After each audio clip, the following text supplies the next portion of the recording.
Hello, everybody. Now, just give me a moment here to pull up a few things. Just gonna go to downloads, go over here to the SysInternals and bring up Autoruns. We'll just do the regular one here. Doesn't really matter to me. Now, what I'm doing here is I loaded up Autoruns. It's part of the SysInternals suite. This little application is pretty good. This could be an overview. And what it does, this app finds apps and processes that run on startup, uh, which this can be called Autostart extensibility points, or ASEPs. Now, if you're looking at the interface, you might notice multiple tabs here. You got everything: log on, Explorer, Internet Explorer, schedule tasks. You can see it, you read it. Every computer is a little bit different. Some computers have a lot of things running, and you're going to see a lot more tabs popping up. This is my basic tester, so we're just going with what we see here. Now, if you go to any of these applications that are currently kicking in on startup, you'll see things like Edge, Auto Launch, OneDrive, Command exe, all this stuff. Now, if you right click on one of these things, let's go with OneDrive. These are the options you get. You got delete. You can just delete it. That'll end it right there. But you don't know if that can cause some serious problems. There are other options. You can copy it. I don't see the point. You can jump to entry, click on it. You have to actually set it up as run as administrator. Or let's close out of this. We can close this off again and bring it back up. We can go to SysInternals again here, and instead of just double clicking on it and just running it straight, I did install it. You could just run it as a standalone. Just bear in mind, you could also run as administrator. Same stuff, but you're going to notice that if I actually did this and try to do jump to entry, it just goes straight to it. And this just takes you to the registry editor. It shows you where it is, which means you can actually create, do new. You can add a new string value, binary value, D-word, keyword. Pick your poison. Let's close that out. I don't necessarily want to jump to entry. I just wanted to show you that. Other options you have, jump to image. You could check with VirusTotal if you're confused. That one we know is a Windows product, but let's try something else. Let's try this Windows non-verified one, EPP. If we check it with VirusTotal, this will take you to the VirusTotal site, and you have to actually accept their terms of service. And it normally brings up the information about it. If this was actually something that was very shisty, hinky, picky, whatever it is you want to say that means it's not kosher, uh, this will check if it has anything to do with any kind of malware, VirusTotal. If it's in their database, it'll pop up. Let's close this out. You must agree to the terms of service. Yes, but I'm not going over there right now. Other things that you can do. Right click. Uh, if you have Process Explorer already installed, that's another SysInternals application. It'll take you to the Process Explorer, and it'll show you the PID and what else is going on with it, and give you some more details. This is also very useful if you're actually trying to find malware. And you have other options here. You can go to your login, Explorer. You can disable just about any of these things just by going over to it and just deselecting it. So instead of deleting it, just deselect it, and you basically kill that startup operation. Do that here. I don't really like these things kicking in as soon as the computer starts because I really don't want my performance messed with.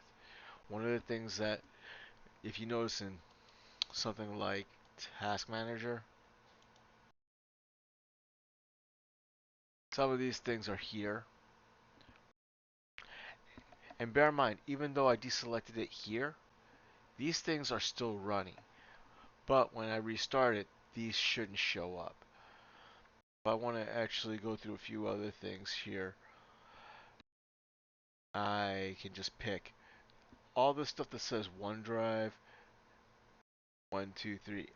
To be honest with you, I don't like OneDrive. I don't use it. But this is a shell overlay. I'm not exactly sure how messed up things can get. But to be honest with you, let's find out. Let's restart the machine and find out what else is going on. Because these are basically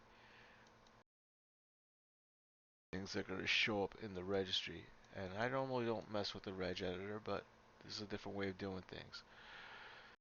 And let's see, what else do I want to mess with? Schedule tasks. Let's just remove all these scheduled tasks. Let's see what happens.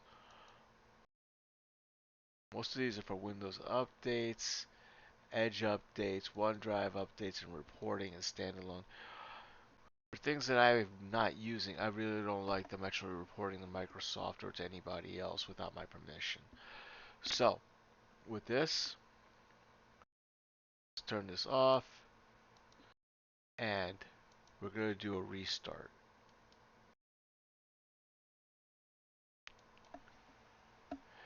And we're just going to give it a moment. Okay, now we're just going to bring it right back up. Yes. And we're connecting in. And we're going to just decline these things. Those. And now, let's see what happens if we go to Autoruns now. Oh, by the way, uh, this does have command line capability. And if we actually, let me minimize this for a second. Go over here, CMD, and run it as administrator.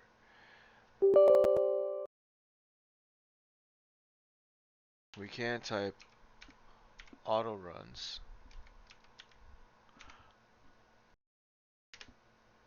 Hold on a sec. Now I remember what I gotta do. I have to do this from the directory that is sitting in. One moment, please. Now you have to excuse me. I just had to bring myself back to using my mind. So first, let's change the directory to C users. Sure. Yeah, that'll do it. Here we go. We're gonna type this in. Pause here for a second. And then we hit enter. Let's see.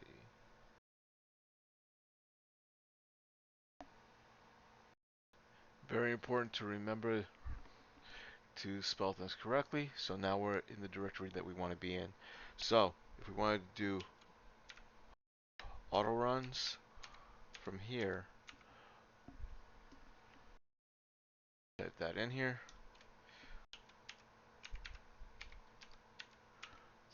Let's go autoruns 64 just to see if we can do it. Actually, no, I installed autoruns, so let's go with it. And you can bring it up in the GUI this way. Another thing that you can do from the command line is you could also bring the exact same thing, but add a few with a slightly different twist. So if I minimize this, it's still running, by the way.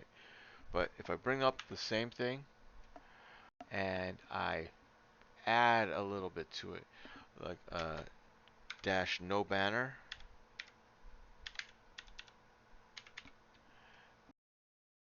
and just do it like that. Autoruns input. See, this is very important that you actually remember how you're writing this in. So, let's see. It's autoruns SC.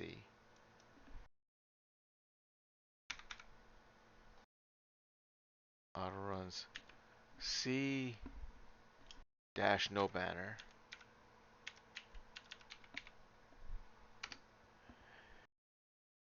So pretty much a lot of this information, if I backtrack here and I brought up autorun and I put it over here, we could actually check certain things like startup programs. You can see the RDP clipboard monitor, see the user initiate. We could look for it.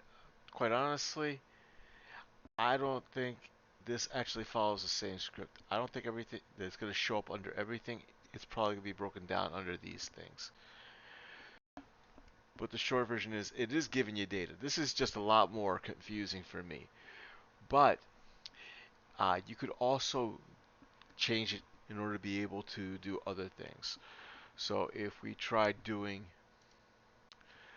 let me go down here to the bottom. Okay, we do autorunsc, and if we did a slash question mark, this should give us a list of commands. Got a lot more that you can do here. You can auto start any entry selection. Asterisk is always all. You got boot execute. You can look up the codecs, which we also have a tab here for it. If you want to add print DLLs, one of my favorites is down here. You have the option to print the output to a CSV file. So everything you saw up here could go straight into a CSV file, or tab delimited also, a tab delimited file. What that means is it could actually output to a spreadsheet in tabs, which is pretty cool. Or if you actually want to check on a specific item here, you can look it up and you can use the VT to check it under VirusTotal. There's a lot of things here that we can do in command prompt or just manually. One of the best parts is we actually deselected a couple of things before. So, and you see this still deselected. We could check Task Manager now to see if any of this stuff is still here. I'm assuming some stuff is still going to show up, but I don't know if you noticed, but I don't see anything for Edge here or anything mentioning OneDrive anymore. That should bring down CPU usage and memory usage a lot. And it doesn't look like it's actually affecting performance or usage of the system. This system does not have a lot of firepower under the hood. So the fact that this is actually taking some of these automatically running processes and applications and just sidelining them and getting them out of your way could actually save you a lot of time. Not to mention, if you find something that is definitely suspect that's running automatically and you can disable it, you might be able to stop malware or some kind of crypto miner that somebody put on your system. So from a security perspective, this is useful. And it's also very useful for finding anomalies and testing things out to see if it actually affects the system, whether it's for security purpose or whether or not you just want to like debloat your system. I hope this is helpful for any and all of your projects. I'm hoping it's going to be helpful for me.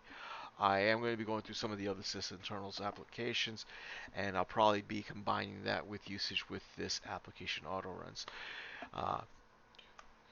Till then, have a good day, good evening,